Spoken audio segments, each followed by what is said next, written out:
Hello, all my fellow renegades. Welcome back to the Renegade Society radio show. Welcome back with me. I am your host, Amanda McKnight. It's so nice to see you all here again out in virtual space. Just a few reminders for you before we begin. So we do have the Power Rangers deck builder, which is now available for pre-order. So you definitely want to check that out. We've also got something that just came out a couple days ago, the Rise of the Psycho Ranger expansion and the Machine Empire Villain Pack for Heroes of the Grid. Both of those are now available in your friendly local game stores as well as online. Definitely need to check those out, especially the Machine Empire Villain Pack is so cool. I'm so excited for everybody that loves Power Rangers. And we also wanted to remind you of our new Twitch schedule. So we have More Phenomenal Mondays at 3 p.m. PST and Vampire Wednesdays at 5 p.m. PST. And we're also doing a giveaway today, which is super exciting. It is for Raiders of the North Sea. So stay tuned later and I will have that giveaway word for you. And we will be plugging that. You can plug that into chat and Desiree will have all the links and good stuff for you, our producer. So yes, and as well, you can also plug questions into chat. So if at any point during the show you do have a question, let us know in chat. We will be getting to those later. And my lovely guest that you're going to be asking questions to today, and that I will be getting to ask questions today, is Travis Severance from the Millennium Games, which is a huge, amazing store in Rochester, New York. So hello, Travis. Hi, how is everybody out there today on this beautiful Friday? I mean, I'm pretty great. It's been really warm here actually in Toronto where I am. So it was like a very like sunshiny, warm day, Yeah, which was nice. So yeah, I'm assuming it's probably pretty similar in New same York thing. since Yeah, we're, I'm just yeah, like 90 minutes south or whatever. So yeah, like yeah, 50. I was out, no jacket on today for a November same. day. I'll take it. Yeah, I know. I was like, is this November or is this like spring? It's so strange. Exactly. It was like second spring or something for sure. Exactly. So Travis, you are the co-owner of Millennium Games, and could you tell us a little bit more about sort of who you are and sort of what you do there, and where we can find you in your work as well So yeah, online, if you have any online stuff? yeah, we're millenniumgames.com Mhm. is where my store kind of houses all the information and stuff. We Mhm. have all of our shop is online and available for purchase there. I've owned the store with my business partner for right around 10 years at this point. I worked part-time for the store for 5 years before that. He had he owned a land center next door to it. We kind of became fast friends. We made a compelling offer to the previous owner who accepted, and we've kind of been doing it ever since. And I'm also one of the managing partners for Gaming Days LLC, which is best known for we own Free RPG Day. We took that over a Ah. couple of years ago, so we've done 2 years worth of that, and Renegade's been a fantastic supporter ever since. So that's really good for us. We're lucky that way. Yeah, yeah, we definitely love free RPG Day, so we are with you there. Yeah. And so how long have you been an owner at Millennium Games? How long have you guys had the shop going around? And sort of how did it come about that you were like, you know what I'm gonna do? I'm gonna own a shop, or did you Yeah. own something previous and you kind of moved to something new? So I actually I was in mortgages for a number of years, and that got a Okay. little bit stale. And then I moved to online poker, and that got a little bit stale Oh, too. okay.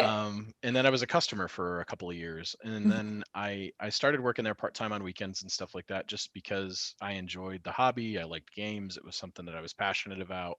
Mhm. So slowly but surely, I built a relationship with the previous owner, and I just had there was a position that was available there, and he said, yeah, why don't you come on and try it out? His point of sale had kind of blown up, so I helped him install a new point of sale, and it kind of went from there. Just my job duties and Cool. responsibilities sort of continue to compound over the next couple of years. So yeah, I've myself and my business partner, we've owned it for a little bit over 10 years at this point.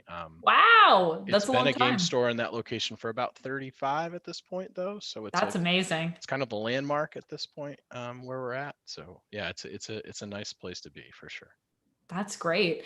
So that's really cool. So you basically started out working at the store and you kind of worked, it's almost like you worked your way up naturally to that.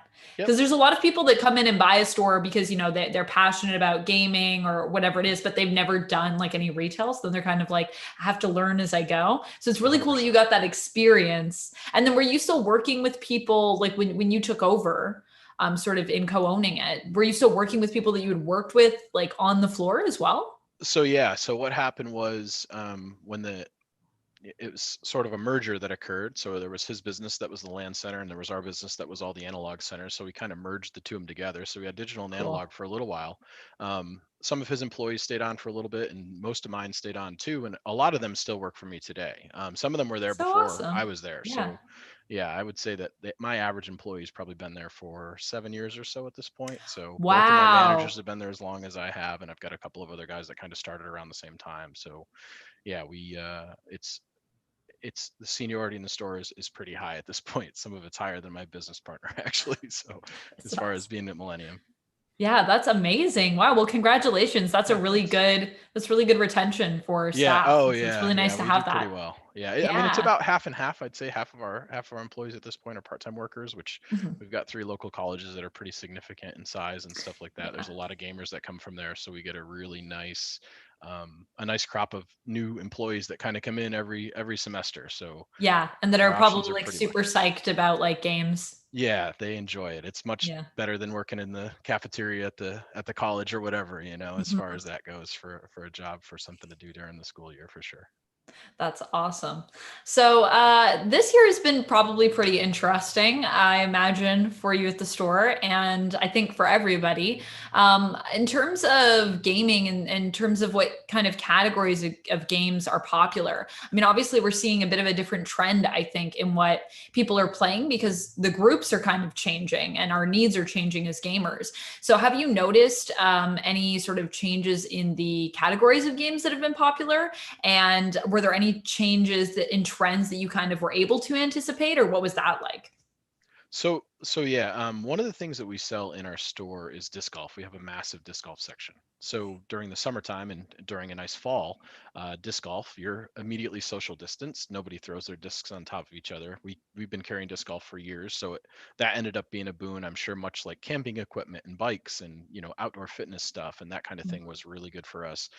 We did lean into puzzles pretty heavy, which puzzles did well for us. And then the other thing that did well outside of just the category of games were books.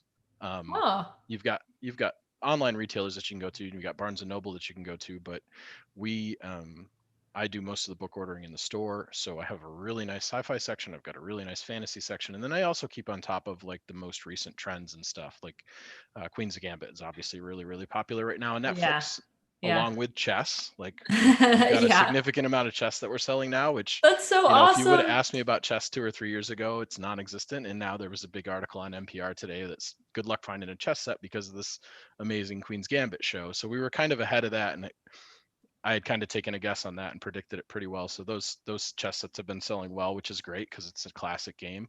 Um, Yeah. Good and for thank you, anything that's Queen's two-player. Gambit, because chess Yeah, is amazing and it shouldn't 100%. be And like and the this show the bottom rung show's game. phenomenal too, right? Yeah. It's a really good show. So that did well, and books have done well for us. And then the other thing that we're seeing trends on too, and it sort of makes sense. So you're home with your kids.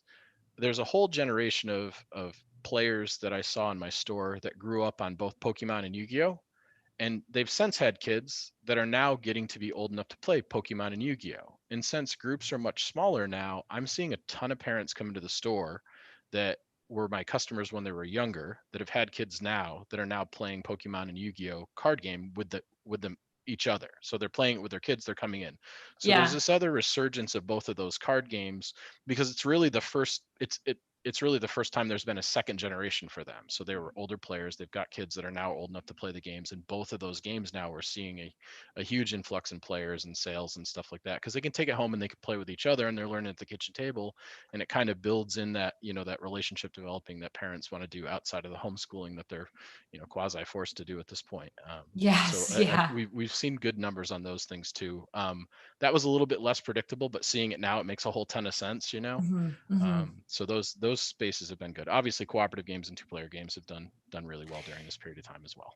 Yeah, yeah. This is, I think, a really great two player time. I can tell you, for me, I have been looking through my collection, being like, what are the best? What are my best two-player games in my own collection. So I'm always looking for the new amazing two-player thing I can play. I love that. I love that Pokemon and Yu-Gi-Oh are just making this comeback as someone that also grew up with Pokemon and loves Pokemon still. Yeah, Um, it's been great. and loves card games as well. I mean, nice collectible card game is always good. Yeah, I Also, those mean, Pokemon cards could be worth something in the future with oh, the there's a spikes we're ton of seeing in them. prices right now. It's crazy. The early original stuff, yeah, Yeah, has does really well. A lot of people are a little misinformed. They come in and they think they've got $1 million, and lo and behold, they don't they do not. exactly have a Yes. million dollars. It's certainly less than that. So we've had to make No. some sad faces based on some assumptions that people have had, because we do a lot of buying when it comes to those cards. Yeah. Well, I But mean, if people are out there and they're looking to sell, I'm going to tell you, you need those. You need one, you need cards that are in good condition, and you need those first prints, and those shinies are always really good. If yeah, you have those types of cards, then you'll probably be doing okay if you got those reflective things. But I remember actually back in the day too, I had friends that hated those cards. They hated their shiny cards, and those are now I'm great like, friends. yeah, I know. I was like, they should have given them all to me. I'm still Yes, looking to see if I can find my Pokemon cards because I definitely had a binder that I kept them all in. it was really good. Yeah, Yeah. yeah. I remember I traded a Mew away one time and then my mom had to make someone give it back to me because they traded me for a fake Pokemon card. And my mom was like, no, no, Um, no. Yeah. yep. Yeah, we see those come in sometimes too. Some Yeah, fake bootleg stuff for cards. Do sure. people Yep. come in ever thinking that do they still think that they're real? Yeah, there's occasionally Mm. you'll see, a lot of times the fake cards are sold at public markets or swap meets or whatever. So they will come Yeah. in, and to us it's very obvious. And we've seen Yes. counterfeit board games and stuff before in the past as well. But to the normal consumer, they don't know the difference. They're not handling it as often as we are. I'm sure it's probably like bankers handling cash and realizing counterfeits. But some of them are very Yeah. blatantly obvious. But they don't know. So occasionally we have to Mine point was it a out to somebody. sticker. That's how I found out it was fake. Oh, 'Cause it sure, was like, and then I sure. peeled and I was like, wait a minute, this Wait a isn't a minute. card. Yeah, It's that's a the worst. lie. That's the worst. Yeah, that is the worst. I feel like that's so sad though when you find out you have a fake card and you're like collecting Yep. them. You're like, wow, I can't believe I Yeah, just got duped. it's a world ender for sure. Yeah. No, those people just need my mom to come and Well, it's good take that your them mom back. was there. Yeah, I'll just have, your Yeah, mom on yeah. call, and she can Yes. just kind of chase down She can everybody with their handle it. fake cards and say, "Listen, your card's back. I need I'll that tell sticker." my mom I'm gonna call her after and be like, Mom, I got a job for you. You gotta go get those Pokemon cards back for people. Undo the Fortunately, it doesn't prints. happen that often, so it's not anything that she's gonna That's have to good. spend a ton of time on. That's good. Yeah, I think her rule was just if it was fake, she basically just said it doesn't count then. Was her reasoning, which I think that should be how it is in I mean, that's trades. fair. That's fair. Yeah. Yeah, it's fake. It Um doesn't count. that's really awesome. Well, I'm glad those are coming back and that is a really weird trend. I wouldn't have expected that either, but I love that it's happening. Yeah, it was Um nice. It was a good surprise for us. I think miniatures have been surprising. Have sold surprisingly well for us too. I think a lot of people are at home oh. finally putting paint to miniatures now. Oh We have a lot of yeah. plastic and metal collectors. Yeah. The only category that we've seen in store that's been a little bit slower, and it makes sense because you need a larger group, and I don't think it's been this way in that gaming world specifically, but role playing games for us haven't done exceedingly well. Mm, But I have friends that are at Roll 20 and other places that said that the numbers have been insane. So I'm sure the digital space has done really well for that. mhm, But obviously, mhm. we used to have a Wednesday night full of people playing Dungeons and Dragons and stuff like that, and you just can't have that anymore. And it's even harder with getting groups together and things. So I'm sure the digital world is doing really well when it comes to that stuff. But the book stuff, it's definitely been Not as good. slower. You Yeah. know, with the outside of some of the D&D books that have done really well during the release, but everything else has been a little bit slower for sure in that world. That makes sense to me. I feel like a lot of people are like a lot of people that I even know that are playing RPGs. A lot of it is being done online, obviously now. Yep, So a lot of people are using just basically sites and stuff online where they buy everything through there, and yep, then they just kind of go 100%. from that. And the sad thing for me has been like all of my fancy things that I have because I don't know. Do you also sell a lot of like accessories and stuff for like RPGs? Yeah, so that's my business partner's world. He actually finds every exotic dice tray, and we've probably got, I don't know, I think he said 6,000 different dice sets in the store right now. Ooh, So between dice sets and dice bags and stuff, if we don't have it, you don't want it is kind of the yeah. motto. Like we've got a whole jeweler's case that's just gem sets of dice, so it's precious Ooh, yeah. stones and different stuff like that. And it does really, really well, but there isn't a set in there that's less than $50, and they go up Yeah. to a couple hundred. Yeah. So yeah, they're pretty insane. And we've dabbled with some wormwood stuff and some magnetic wood stuff and different things like that. Dice towers are probably a little bit slower, but dice bags, dice trays, dice cups, that kind of stuff, Is we that do a stuff ton of all that. good? Yeah. Yeah, stuff does That's really, good. really well. That's good. I always say to people, I mean, I know that there are people still collecting dice out there because you're never going to stop collecting dice. I Yeah, mean, there's no you can shortage never of have dice too sets. many. No, Nope. that's good. Nope. I love that. Yeah. That's great. So, in terms of sort of what is normally, and we were kind of talking about this before we started, just while we were in the green room waiting to start, but this idea of normally around the holiday season, we have all these conventions that we go to that give us these beautiful insights into, people get to try these games, and there are certain things that just come out as being this sensationalized, wow, this thing has been amazing, everyone's going to need it, we sold out of it. And we don't really have, I mean, we have conventions, but it's very different right now. So is there, do you have some games that you're anticipating to be like sort of these hot seasonal games for the holidays that you think people are going to be into, or what's that like? So What I'm are I'm the with you hot on games? that. Over the last couple of weeks, I was seeing my memories pop up on my Facebook from PAX Unplugged over the last couple of years, and it was sad that I didn't get together with those folks and be able to do that, because PAX Unplugged, for as much of kind of a pain in the butt it was for us as retailers this close to Black Friday, it was great. It was kind of this holiday launching platform that, you kind of Yes. got your last licks in terms of anything that didn't make Gen Con. You had this PAX Unplugged thing that you could deal with, and all of a sudden you had this huge run of games. And like you said, it has been difficult to figure out what that pulse is going to be like. And as far as like games exploding, it's just this year, since the COVID situation, there hasn't been anything that's really done that. We've had Mm. some sellouts and different things like that, but we've ordered super, super wide, but it's a lot lighter. It kind of reminds me of back when I was first starting retail, when I didn't really know what to buy into because I couldn't read the tea leaves as well. So now I'm going wide because I'm not sure what people want. The shoppers aren't in the store as long as they were. Mhm. We're not interacting with them in events and different spaces like that anymore. So they're kind of in and out quick. So we don't get a ton of feedback from them either. So it's kind of our own tasting to try to put Mhm. it out there. But even then, some of the tools that we used to have that we were really effective with demo tables and, specific game nights and stuff where we'd be able to feature that stuff, it's gotten a little bit harder to be able to get that messaging out and to be able to have the personal interaction that we used to have with customers. Mhm. As far as new stuff that's come out recently, I'm excited about Tea Dragon Autumn Harvest. Tea Dragon, the first one, did really, really well for us. I love Katie's books and stuff. The books Mhm. sell really well for us. The plushies, when we have the plushies, those sell really well too. So Chamomile's good. really, really cute. And So so cute. Autumn Harvest, I'm excited about. Mysterium Park has done really well for us. It's kind of like Mysterium is a fantastic game, and Mysterium Park is like its lighter weight cousin.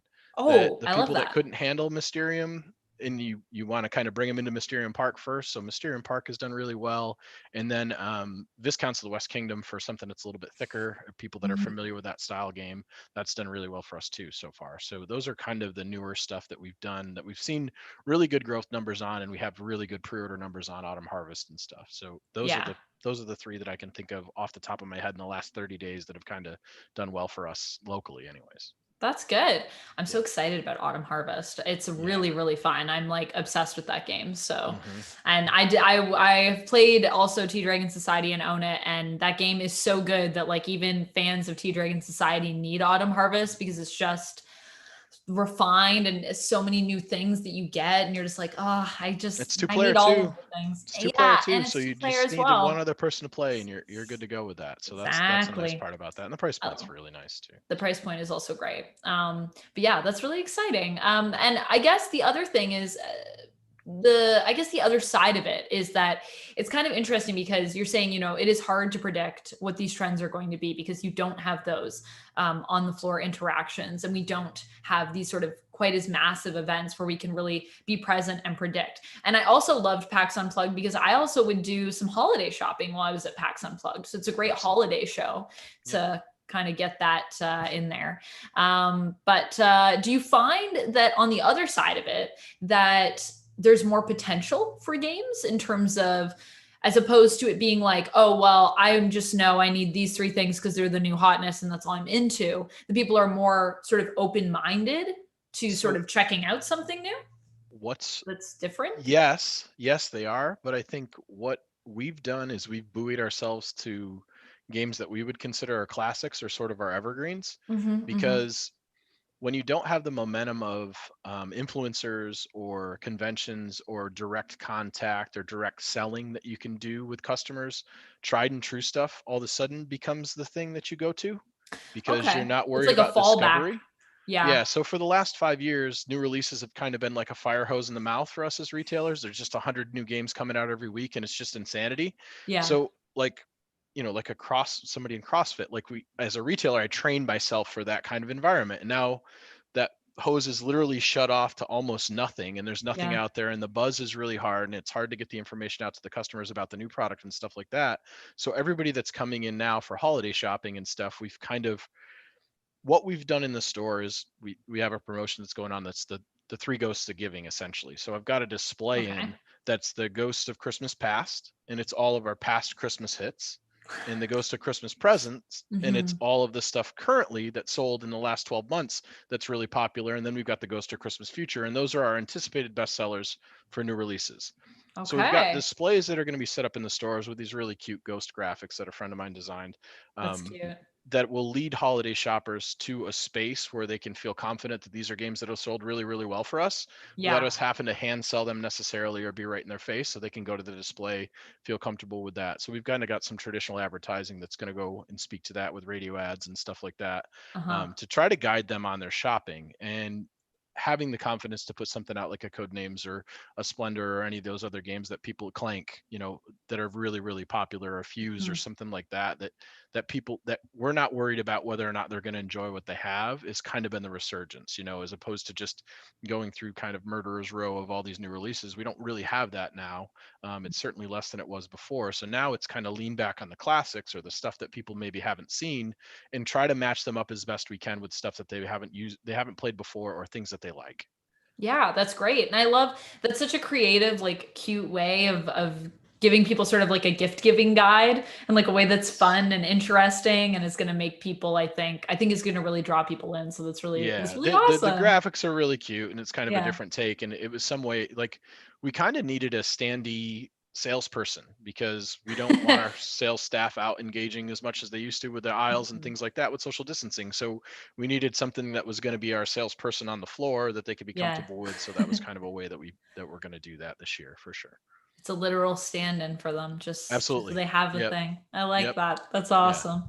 And in terms of games that are sort of going to be new this year, or even maybe a resurgence of something that is old, is there something in particular that you are just super excited about as someone who is a hobby gamer, or a book even, since I know you are handling all of the awesome books?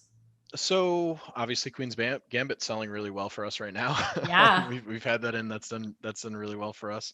And you know what it is? It's what I've done myself personally is I've gone back to some games it's the reason why when they asked me what's one of your favorites from the Renegade catalog, I said Raiders. Mhm. And I think there's a whole ton of games that have come out over the last 2 or 3 years that, because of the pace and the momentum of just the hobby in general, were just Yeah, missed so out on.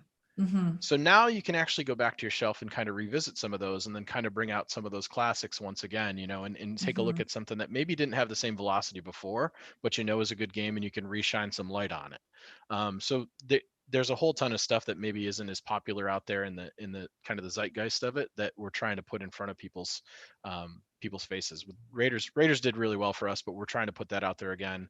And then some of the stuff that maybe people hadn't seen before in the cooperative space. The nice thing about most cooperative games are, as long as there isn't a hidden role, you can even play it solo play. So solo play Hmm. games have been really, really popular, obviously, Hmm. during this time too. So most cooperative games can be played solo. So we've got a massive push for cooperative games and stuff like that. Party games, not so much. I'm sure people are still going to play party games during the holidays, but we're not focusing on them as much as we used to. But Yeah. the two-player, the solo play, the cooperative stuff has been something that we've really focused into. The cooperative card games and stuff like that has done really well.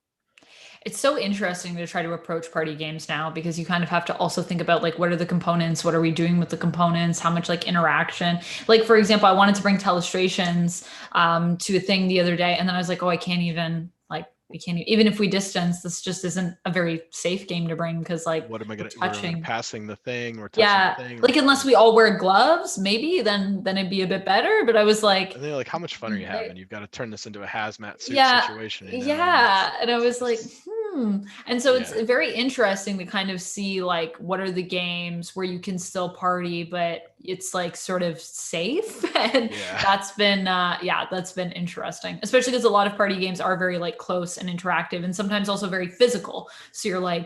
you You're know, like moving Happy around. Salmon, like that's a thing. I can't Yep. Happy Salmon right Yeah, now. you're not gonna do your little hand thing anymore. Can't You do can't it. do the dance around the table or any of that stuff. I Yeah. know it's a real bummer Yeah. So, for sure. but that's really cool. I'm glad you're bringing back some of those other games too. And I think that is a very good point. I personally have been going through my shelf with games that I have had that are still in shrink that I've had for years that I've just have been there and I've been like, one day I should play this game that I own. Yeah, go figure. So Month 6 of the global pandemic. You're like, well, I guess I have time. finally, yeah, finally, I'm gonna play this. Yeah, Yep, and definitely cooperative games being solo is the awesome thing. I mean, I was playing a lot of my cooperative games solo before any of this even started, and now people are like, sure. "What do I play by myself?" And I'm like, "Oh my gosh, so many of these games Yeah, so are fantastic." that's another trend. So the all of the escape room style games obviously have done Mm, really, really well for us. And then the yeah. mystery stuff too. There's a whole ton of different publishers that are making these mystery games, whether it's, Jack the Ripper, Sherlock Holmes, or whatever the Hmm. case may be. There's a Hmm. there's a ton of, hunt to killer games or detective or any of the stuff that you see out there that's kind of in that space that have been doing really, really well too. Which are also solo or you can play them co-op or whatever. So it kind of fits in that space. But mystery has definitely been a category that's really turned up the knob a lot in the last couple of months for sure. I like that. Mysteries and puzzles, and so many people are just sitting at home, like being very inquisitive right now, which I quite Yeah. enjoy. Well, it's Yeah. good because you're working your brain during that stuff. You're problem Yeah. solving as opposed to just, I mean, I don't know. My Netflix queue is exhausted, right? Like I'm trying to, like, there's Yeah. nothing else. I can't squeeze another piece of, another cup of juice out of the Netflix anymore. So I've got to do something else to keep myself Yeah. entertained. So, And yeah. sometimes too, when I have like a Netflix sesh, I'm like done and I'm just like, I feel like I have become jello a little. And I'm Yeah. just like, I Yeah. need to do something that makes my brain go Yep. now. Yeah. Absolutely. Games are Yeah. definitely the place to go. They are. And we're also about halfway through. So before we continue, I'm going to quickly give everybody our code Oh, word the for a code word. giveaway. Ooh, for the Raiders of the North Sea giveaway. So the code word today is local because we're talking about local stores. So type that word in the chat. Local. Also type that word in the chat. Also support your local stores, my friends. Don't just type that word, live that word. And yes, and hopefully good luck to everybody. I'll also give you that word one more time at the end, so stay around for that. And a quick reminder, if you do have questions, please put them in the chat. We will be getting to them shortly. So to talk about as well, like we're kind of talking about how do we approach in retail, getting people the right games for the holidays, especially when a lot of that is a one-on-one conversation, especially with gaming, because gaming is so interesting to recommend games for people because you're going to have also people on all sorts of different levels of gaming, people that come in that have like never played a board game before and they're like, I don't even know what's happening here, like what is this, what's that, I want a game, I want to have fun, and you have to figure out what that means. So there can be a lot of interaction there back and forth. So you have your amazing gift giving ghosts, which I love to advise people on sort of some ideas. And is there anything else that you feel like, other than that, that's really changed in terms of how you're approaching that customer outreach and sort of that advertising, to really connect with people, other than because I know you are so heavy into events and demoing normally. Yeah. So the other thing I neglected to mention is we just before we shut down, Mhm. we placed a massive order for Lego. Lego has also unsurprisingly, been really, really good for Unsurprisingly, yeah, us yeah, since we brought it in, and we put a ton of money into Lego, and Lego's been massive for us, and it will continue yay, to be. Um, yes, I think it's one of those things where we've really had to lean into more traditional advertising to let mm, people know, oh, by the way, if you're bored with all your stuff, there's this whole world of games that's available. So just like even more so kind of trying to create awareness. So, we have a significant campaign on radio that's going right now. We have a really big campaign going through cable TV that's going on right now. We really cranked up our Google spend and our Facebook stuff, and we're Mhm. getting out there in those spaces and trying to we leaned into Instagram pretty hard the last couple of months. Our Instagram page now is I it's professional. It looks really good. I enjoy the Yay. content that we put up there. So those spaces and just overall awareness more than anything. There's a whole ton of people that don't have entertainment options right now, which for us has been a boon. Like, I'm sorry that you can't go to the movie theater or bowling alley or wherever you want to go and do your thing, but I've got a whole ton of micro entertainment here at the store for you if you can come by and check it Mhm. out. So just letting people know, by the way, there's this other avenue of gaming that's available has been really, really good for us. Yeah. I mean, since we've been allowed to be open, we're ahead of where we were last year at this time, which, given a 53-day shutdown, is pretty amazing. I mean, my Yeah. team has done a fantastic job with that stuff, and obviously the publishers pushing out the games have been doing really well too, which it just wasn't something that we thought we were going to see. But lo and behold, when there's not a ton of competition out there for entertainment in the space, we did really well. So Yeah. I think for us, it's just pushing even more into that rather than like we don't have any more bring a friend into the game night. Like that used to be a great avenue, word of mouth with the Mhm. direct contact and stuff like that. So we kind of have to just spackle the area as best we can. And Mhm. actually we had a lot of shopping that came from quite a while. We had customers, from 60 miles or so out that used to shop with us fairly regularly because we're a big enormous game store, and obviously travel is less than what it was, so we kind of really have to push into the locals even more to let them know that we're here and we Mhm. have stuff that they can use with their families that are going to keep them entertained on the days and stuff. So yeah, I think it's been raising awareness that we exist has been really, really critical to us for keeping those gains going. Well, that's awesome and congratulations. That Yeah, sounds like thanks. a huge achievement Yeah. considering what we're going Yeah. through. Yeah, I mean that's Um, that's that's all my staff, right? Like my staff does all that hard work for me, so they're well, phenomenal that way. that's awesome. I'm so happy for you guys. I feel like yeah, it's really interesting that you bring that up because it's so funny when this all happened.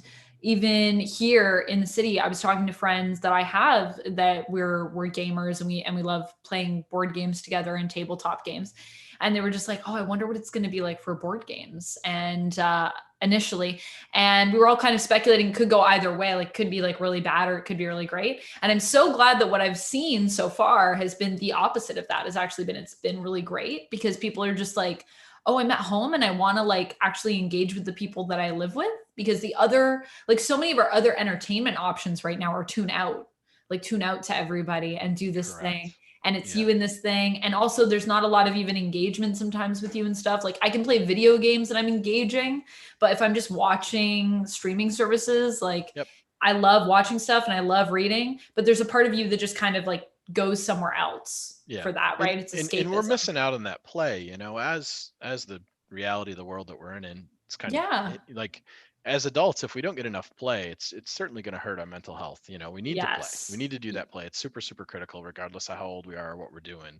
Yeah. So yeah, games have been that way, and I think we've been fortunate because our store is really diverse. I think I was actually talking to a good friend of mine who's a publisher today about kind of the state of the world and where things are with gaming. And I think the stores that were more singularly focused, maybe really on one specific thing, like I know there was a lot of card shops that were event based and really heavy into Magic and stuff like that.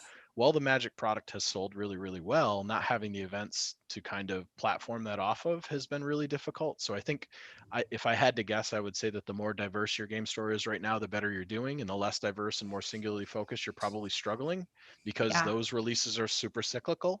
Even Mm. with Magic and other card games having a monthly release, like it's not a consistent stream of revenue that's coming in and things like that. So I'm sure that, if they're over leveraged or something like that, it's probably more challenging. But having a bunch of different options allows a bunch of different customers to come in to take a look at different things. And, you can kind of cross pollinate in those different categories.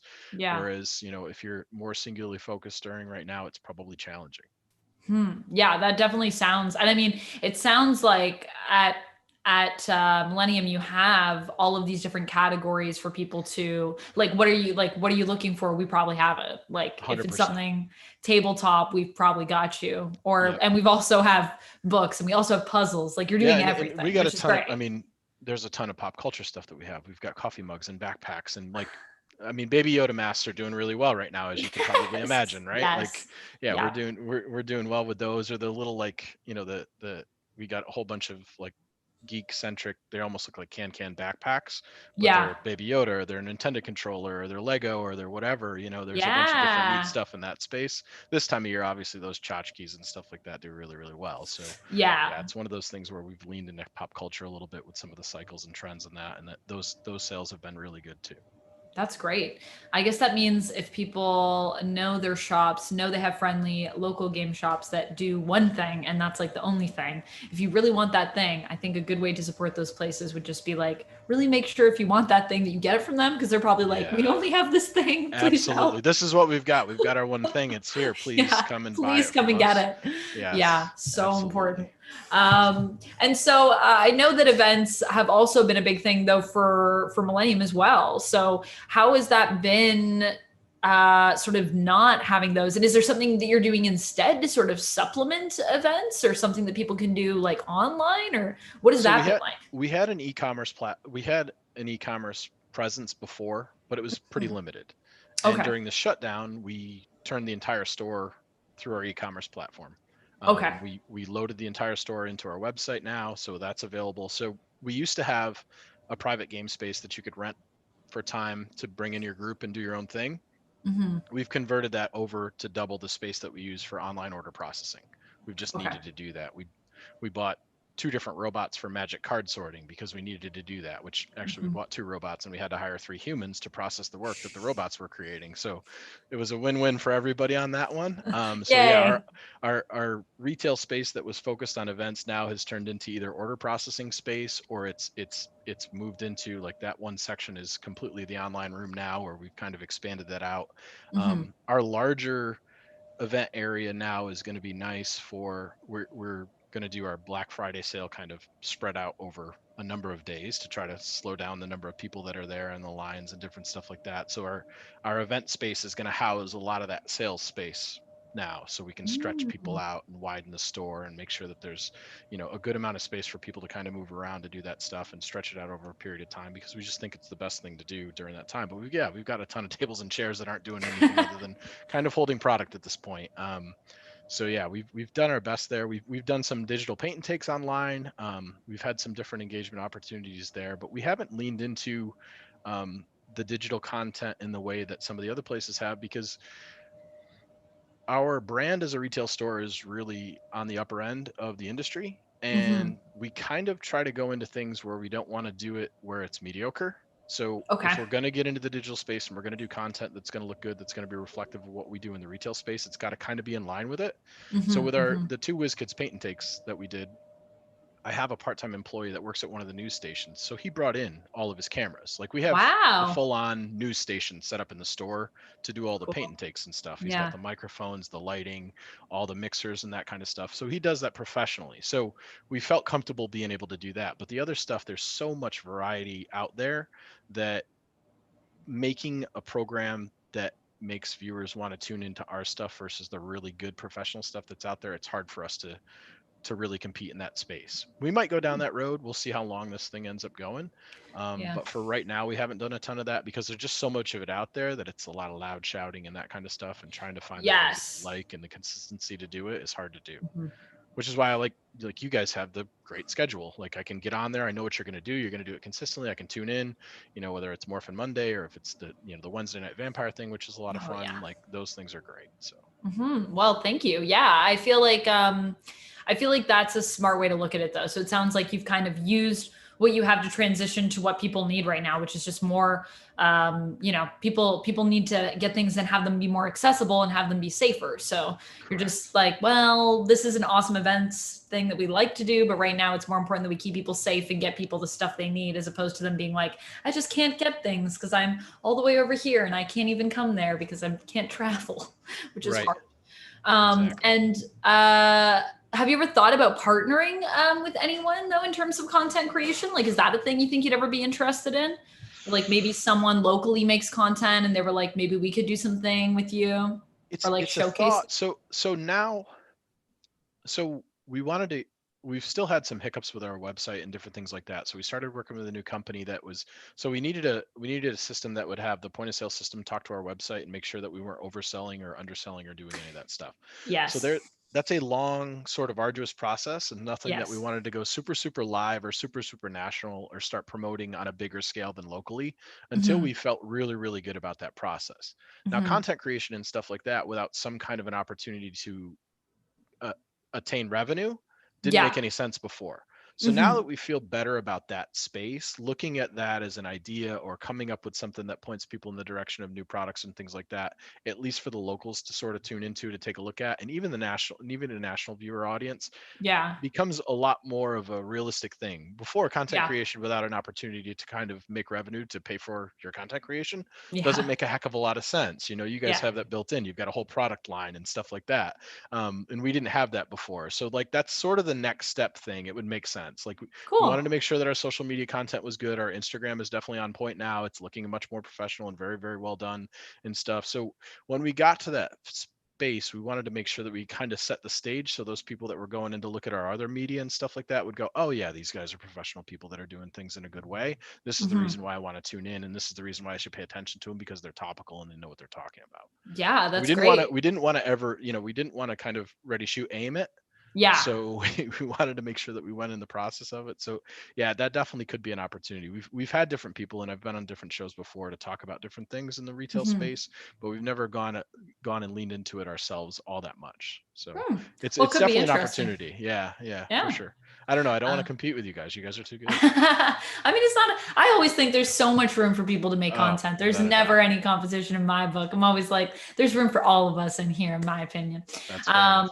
yes, but I like that. And I like that your approach is kind of to make sure, not that you are just creating these spaces for the community so that people can come in and be like, wow, like this looks so good and this feels right. And I can like trust these people with my business. But it's also about making sure that you're being kind of the leaders in that, like Sure. acknowledging the fact that you're a very established, very big store, and you want to be at the forefront. You don't want to be like the people in the back that are like, oh, we're kind of a mess, but we're still here. We're giving it a whirl, because Yeah, it's you one want of to be those the things. leaders. It's Yeah. exact, it's the reason why I like leaning into traditional advertising or something like that. Like if my store was a giant mess and it wasn't shoppable or anything like that, I wouldn't want to go and tell a whole bunch of people to come in, because you're only got that one shot. They come in and the place is Yes. a mess and it doesn't look good. Same thing with content. If the content doesn't look good, they're not going to come back and visit again because there's so much good content out there. So yeah, Yes. that's definitely a focus of what we try to do as best we can for sure. I love that. That's such a good way to approach it. And when it comes to experiences this year, where we have everything is just so weird and different right now.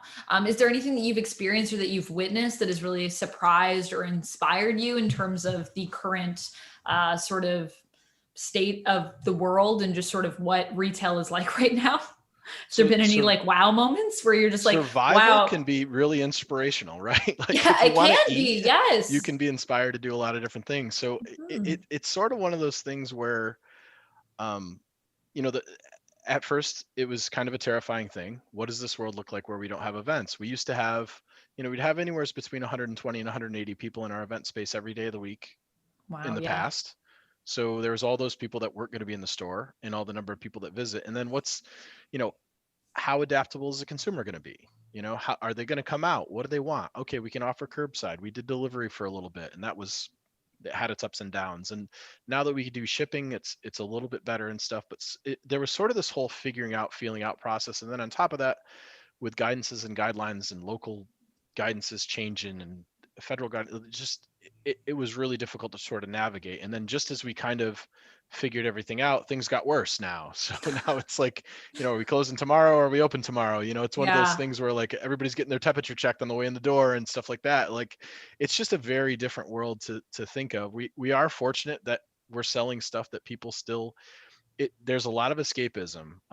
My concern right now is if we go into another shutdown. I was just reading an article the other day, and it's not that our customers wouldn't shop us and continue to do the curbside pickup and things like that, but if we couldn't Mhm. allow customers in the store, like the number goes down percentage wise as you get older, but the amount of money that you spend on impulse purchasing is higher based on how young you are, right? Like they said, 18 Mhm. to 23, 45% of their purchases are impulse buys. That's a Wow. massive amount of that money that those consumers are spending on just impulse. Well, if Yeah. I don't have impulse to give them, then the opportunity for those sales goes down. It's So if I gone. take Yeah. my normal sales on any given day and I erase 43% of that, that's a lot of money gone. I don't Yeah. have an opportunity to do that, no matter how robust my website is or stuff like that. Now the flip side of that is this: have you during this shutdown decided to make maybe an emotional purchase of an item or two or 10 or 100 Yeah, of because course. this is going to Yeah. feel really good to buy it now? Like, Mhm. I think all of us at this point have. And when the box showed up, we probably weren't as excited about the box showing up as we were as pressing the button saying we have a new widget or new thing. Yeah. So we've got a whole ton of those things to sell. So that's nice, but not having the ability to have the people in the store to be able to show merchandise stuff and show them what's cool and what's fun, it makes it a little bit harder. So that idea has been a little bit tough. I think if I want to look for inspiration, I'd look at some of the different venues that have put up the digital content and the quality of that stuff, and just the sheer amount of giving that I see this time of year. That happens a lot. But I think in general, different companies have reached out with different ways to support retailers on the publishing side of things. I think our local customers have been absolutely amazing, following all the guidances. We haven't had any we fortunately didn't have any mask issues or anything like that. We haven't had anybody really with a really bad attitude. And at this point, pandemic fatigue is a real thing, whether it's my employees or whether the shoppers or whatever. Like, we're all kind of done with it, but we can't be done with it because it's getting worse. So Yeah. it's just, it has been nice in we're in upstate New York, which is pretty fast paced and people don't mind speaking their mind at all. And everybody's been pretty good about giving grace to everybody else about the space that they need to kind of conduct the things that they are. And more often than not, we get people that are like, "Oh, we're so happy you're here. We're so glad that you're open. Yeah. We're so good," because we get to sell them the escape. It's get out of the doldrums of that. Come to a fantasy world or a sci-fi world or something like that where you can enjoy yourself and, like, move the bills off the kitchen table and sit down with your family and be able to play a game with everybody and talk about their day and stuff. So it's nice to be on that side of the world when it comes to consumers and just the people in our neighborhoods that are dealing with the stuff they're dealing with, and be able to give them the fun and the excitement of their day as opposed to dealing with the rest of the stuff that's out there. So Yeah. Well, and thank you for doing that. I mean, I think it is important to give people that escape. And one of the things that I feel like can be so great about retail, especially when you work in gaming, is you're not just like selling someone like a box with some bits in it. It's like an experience. It's like a memory for them to have as like a family. So that's yeah, really great. absolutely. Yeah, I'm glad you got selling your to. passion is an easy thing to do, right? Yes, it is. It so is. It's not even like you're selling things at that point. Like people just feel like you're just having anytime I talk to anyone when I'm selling things that I love, it's not even like I'm selling anything. I'm just giving you a conversation, an opinion on Yeah, and something. indifference is a You want powerful it. thing when it comes to sales. You're like, if you don't like Yeah, this one, that's okay. There's going to be somebody that's else that's okay. going to come along and enjoy Yeah. it, and you'll find And something I'll else find there. something else for you. Yeah. That's Correct. always the best. Yeah. Yep, That's absolutely. so great. Well, in terms of what the customers are doing, I'm glad that there are people coming in and also giving you that feedback. And I personally have found during all of this, it's just made me more appreciative and more gracious of the places that I do have, and made me realize, like, wow, if I really love this, like, I really need to find a way to support this thing so that it can keep going, because I do not want to see this thing disappear. And if it disappears, I'm going to be really sad. I'm glad that people have been coming in and giving you that. Is there anything else that you feel like customers can be doing right now, other than showing up and letting stores know, to I sort think of help them probably stay it. afloat?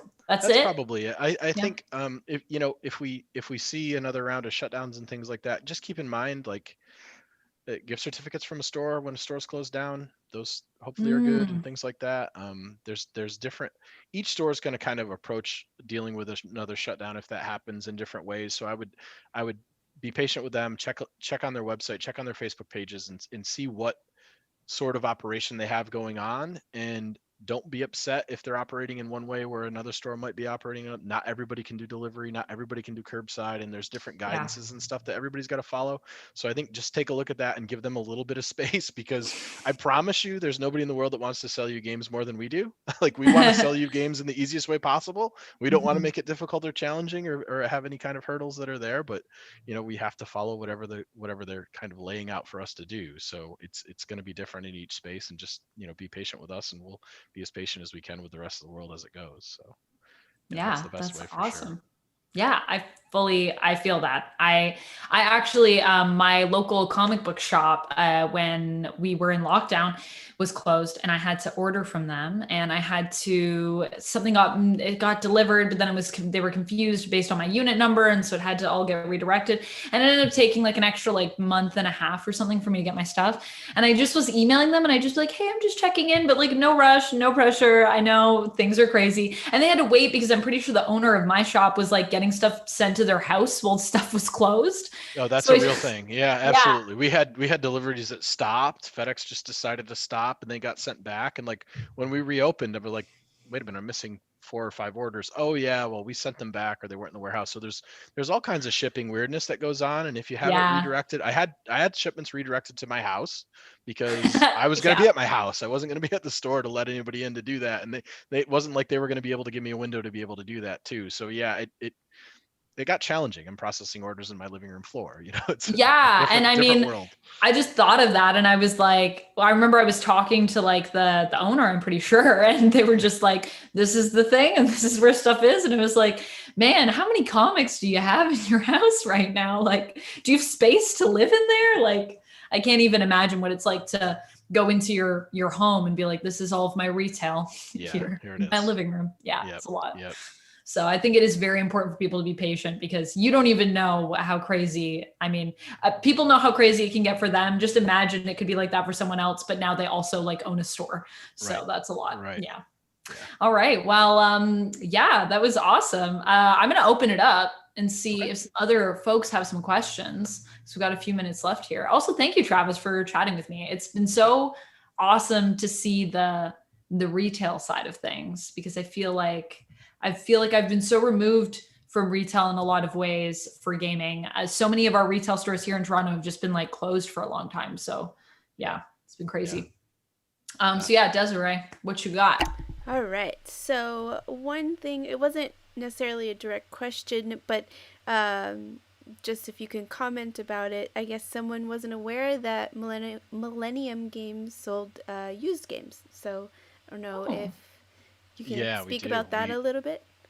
We have a pretty massive used game section. So one of the things, the critiques that we had from customers was how can you be competitive with Amazon when everything in your store they can find at 30% off when they can click a button on their phone and then be able to buy it. So we have a sale section in our store where our prices are really competitive, and we have a used board game section in our store that's pretty robust. We probably got, I don't know, at any given time maybe 1,500 different titles there. Now the nice thing about the used game section is it's games that you haven't seen in a long time or ever ooh, maybe. It's games okay. that you can't readily order from your distributor, and it's a lot of classic games and things like that that come in, or hard to find games and different stuff like that. So it's a wide swath of, we buy everything. We don't sell everything because some of the stuff just we either donate or we give it away or whatever. But yeah, there's a pretty significant size section of our store in the very front that's used, and the prices are super competitive on that stuff. So it's a way for us to be able to sell in brick and mortar to more price conscious shoppers that are looking to get things. And occasionally they open up the box and there's 2 or 3 free expansions that are in there because they happen to be in the core set and that's what we bought. So yeah, it's a pretty lively section of our store. There's a lot of regulars that come in consistently to look at it because it's one of those things where if you don't buy it today, the next person coming in may buy it, and we're not restocking it because we don't know what we're going to get in that space. So yeah, it's a big chunk of what we do in board games for sure. That's so awesome. I need that Well, and it here. allows people to, your closet gets full eventually, and talking about those things where you're like, these are games that I'm just never going to get to, or I'm not going to get to it. If you can recycle those into newer titles or stuff like that, Yeah, then you have that opportunity too. Or if you've it's got a always significant great. other that's complaining about your game room being overstuffed, I've got an outlet Always. for you to take advantage of. Yes. Yeah, Always. And I feel like on the other side of that too is how many times have I played games where I'm like, oh, I love this. Like, where can I get this? Blah, blah, blah. Oh, it's out of print. it's out Can't of print. even find it. 100%, And and it's that's been the really biggest hard. thing. Yeah. And you have to hear usually my go-to is just thrift shopping for it. Like Yep. basically I thrift games. Yep. But yeah, next time I'm in Rochester, I need to stop by and I Hey, need to come on check that down. section out because Absolutely. yeah, it's Yeah, gonna we be a couple problem that. though. The I'm Strong gonna Museum of Play has a massive board game history section in there too, which is only about 15 minutes from our store. So you can kind of do a 2 for 1. that's amazing. Love Yeah. it. Awesome. Someone is saying that they need to have a store like yours in Ohio. Yeah. Oh, there you go. All right, so I used to play Magic the Gathering and dabbled in Pokemon TCG a bit years ago. Both games have changed so much immensely. How and where do you even start to try and get your kids into these card games nowadays? Do you have any suggestions? So the nice part about all of those games is the basic fundamentals and rules of both Pokemon and Magic are still the same. So if you remember how to play them before, they're the same now with some minor adjustments and some different keywords and stuff. All of those games though have starter products or introductory sets. So if you go to a store or if you're shopping online or you're taking a look, um, if you talk to any one of my employees, they'll be able to point you in the direction of I'm just getting back in or I've never played before. Those are very, very common questions that we get a lot. So there's a ton of products that are like, this is your intro to it. It's the rules that come inside it and they show you how to play the different decks and stuff like that. And you can kind of start there. And the nice thing about it is price wise, they're usually really competitive. If it ends up being something where you play through it and you don't enjoy yourself, it's probably cheaper than what you would have spent if you were going to someplace else to find some other entertainment. And they're collectible cards, so they do hold their value at times as well. So if you decide that you want to get rid of them, there's always stores like mine that are looking to buy them back from you as well. So I would say start with introductory products that are pre-built decks, and then if you like that part of it, then you can either continue to expand with more pre-built decks and intro packs, or then you can get into booster packs and stuff like that. Just start off really, really slow, I would say, and then decide if you get into it, and then you should be able to kind of move yourself in the direction of whatever you like doing. Not everybody likes to build decks, so they don't necessarily want to buy singles and go through the process of that. You can just continue to buy these pre-constructed decks and play them against each other, and you're going to have just as good a time playing the game as you would if you decided to get into the competitive side of it. Mhm. Awesome. Thank you. And then just one more question that I can see. Yep, just one more question. So for someone who maybe, well, I guess before walked into a store and they're like, what's this board gaming thing about? What's a go-to game you would, suggest to them? Oh boy, that is a hard question. Depends on what you're into. Yeah, so Yeah. there's such a wide swath of options and opportunities. So we have, I think, a little over 3,600 unique board games on our shelves right now. So that's a massive catalog of games that we sell. So I'd have to have some more. Uh-oh, did we A lose little him? frozen. We're a little frozen. Travis. We'll wait and see. Uh-oh.